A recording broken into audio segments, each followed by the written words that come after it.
पिछले एपिसोड में आपने देखा कि रुद्र आहना को पागलों की तरह ढूंढता है और मुन्ना को जान से मार देता है। आहना अपने घर छिपते हुए जाती है, पर उसके पापा अब इस दुनिया में नहीं होते हैं। उसकी माँ उसे अपने बाबा को छूने भी नहीं देती है। कहानी में आगे बढ़ने से पहले एक ज़रूरी सूचना।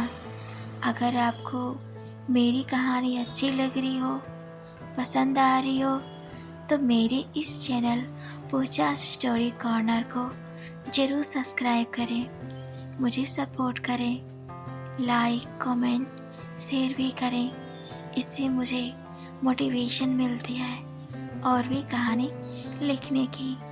अगर आपको भी अपनी कहानी अपने नाम की लिखवानी है तो मुझे कमेंट करें। अब पढ़ते हैं बिना देरी के कहानी की ओर।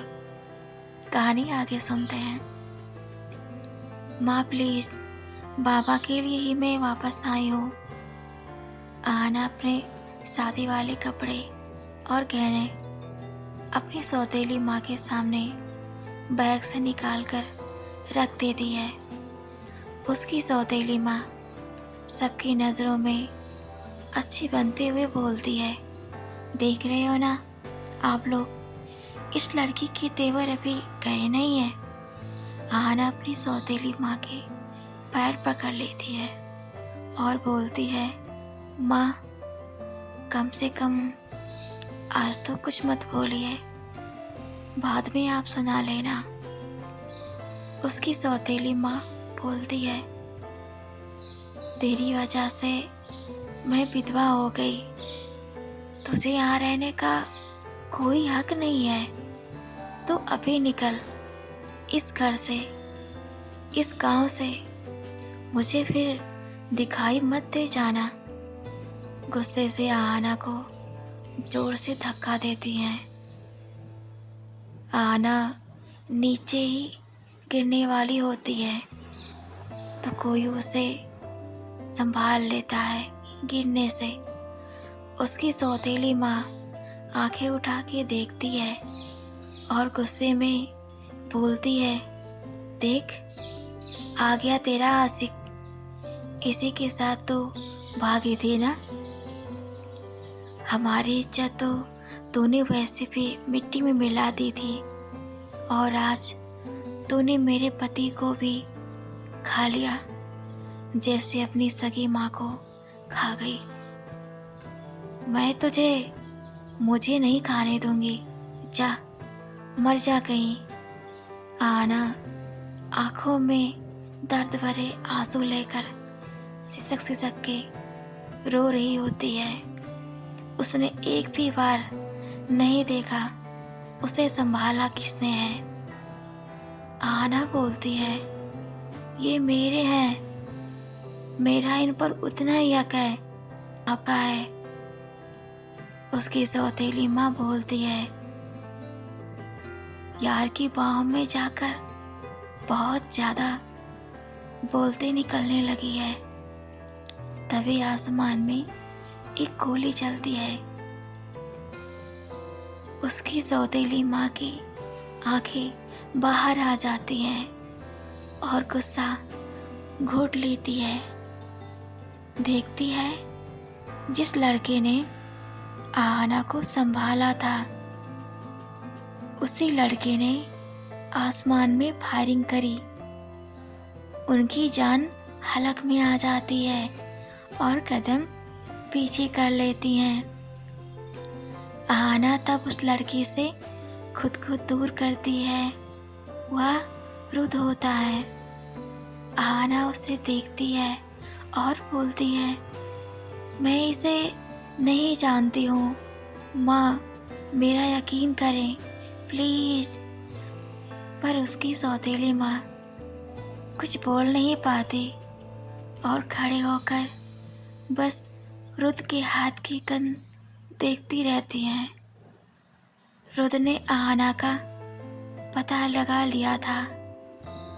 उसकी फ़ोटो बनवाकर हर जगह पूछताछ करवाई तो उसे पता चला जब ये उस बस में गया जिस बस से आहना गई थी, क्योंकि आहना बस में तब बैठी जब बस चल चुकी थी। आहना बस के पीछे पीछे काफ़ी देर तक दौड़ती थी। जब ड्राइवर ने मिरर से देखा तब जाके उसके लिए बस रोकी। इसलिए आहना उनको अच्छे से याद है।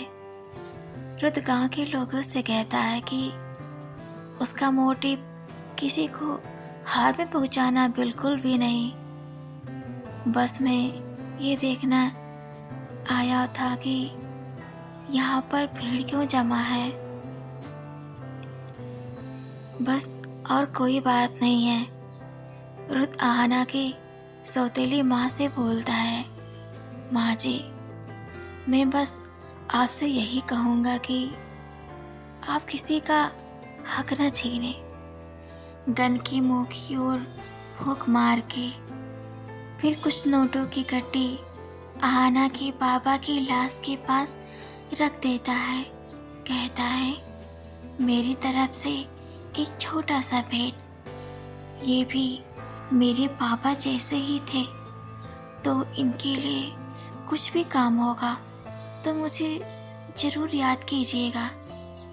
आहना की सौतेली माँ को एक कार्ड देकर बोलता है कि आपको किसी भी तरह की कोई ज़रूरत है तो मुझे बताइएगा ज़रूर। हाथ जोड़कर सबसे बोलता है, इसे अपने बाबा के साथ बाबा की अंतिम संस्कार में रहने दो। आपकी बहुत मेहरबानी होगी। बिना आहना को देखे रुद वहाँ से निकलने ही वाला होता है। सामने से आते हुए एक लड़के को देखकर वो रुक जाता है। वो लड़का सीधा जाकर आहना के बाबा को फूल चढ़ाकर श्रद्धांजलि अर्पित करता है। घुटने के बल बैठ के हाथ जोड़कर आहना की माँ के पास जाता है, उनके पैर छूता है, बोलता है, माँ जी प्रणाम। ये कैसे हुआ? कल तक तो बाबा ठीक थे। आहना की माँ बताती है, आज सुबह जब मैं काम से निकली तो मुझसे बोलेगी, आहना अगर घर आए तो मैं उसे कुछ भी ना कहूँ। मैंने भी पूछा, आप कहाँ जा रहे हो? आएगी तो आप भी देख लेना। मुझे तो लगता है मेरे मरने के बाद ही आएगी, क्योंकि उसको लगता है उसकी सौतेली माँ उसकी दुश्मन है, पर मैं उसकी माँ की बहन भी तो हूँ। उसे ये भी बात याद क्यों नहीं है? उसके बाद मैं अपने काम पर चली गई। आई तो देखी सामान बिखरा पड़ा है और ये बिस्तर से नीचे पड़े हैं, क्योंकि आहना के घर से चले जाने के बाद ये बीमार हो गए। आहना को भी पता है इसके पापा दिल का मरीज हैं, फिर भी इस लड़की ने उसकी परवाह नहीं की और भाग गई। लड़का बोलता है, आप काम पर क्यों गई? आपको बाबा के पास होना चाहिए था। आहना की सौतेली माँ बोलती है, अरे घर का खर्चा मेरे ही पैसों से चलता है। मैं घर में बैठ जाती तो कौन कमा के खिलाता? इससे तो हमने सारी उम्मीद खो दी थी पहले ही।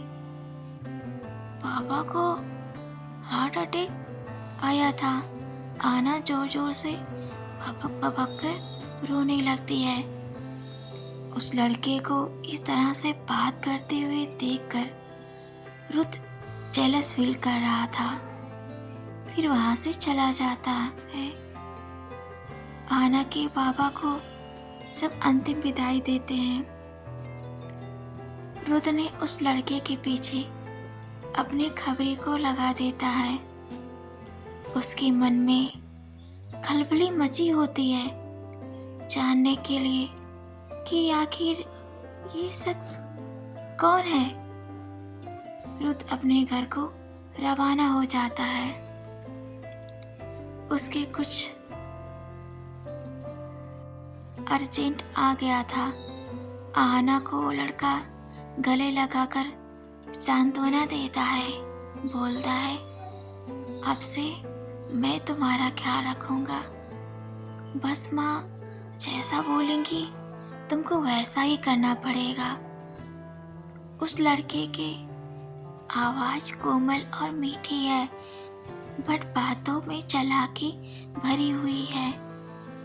उसकी बातों में कोई भी आसानी से आ जाएगा, जैसे आहना की सौतेली माँ आ चुकी हैं। तो अगले एपिसोड में हम जानेंगे कि यह लड़का आखिर है कौन, जो आहना की माँ के इतने करीब है और आहना को भी इसने गले लगा लिया। जब रुद्र को इस लड़के के बारे में पता चलेगा तो रुद्र क्या करेगा? क्या रुद्र आहना के साथ इस लड़के का रिश्ता जानकर क्या करेगा? देखते हैं अगले एपिसोड में। तो बने रहे पूजा's स्टोरी कॉर्नर में। Thanks for watching, keep supporting.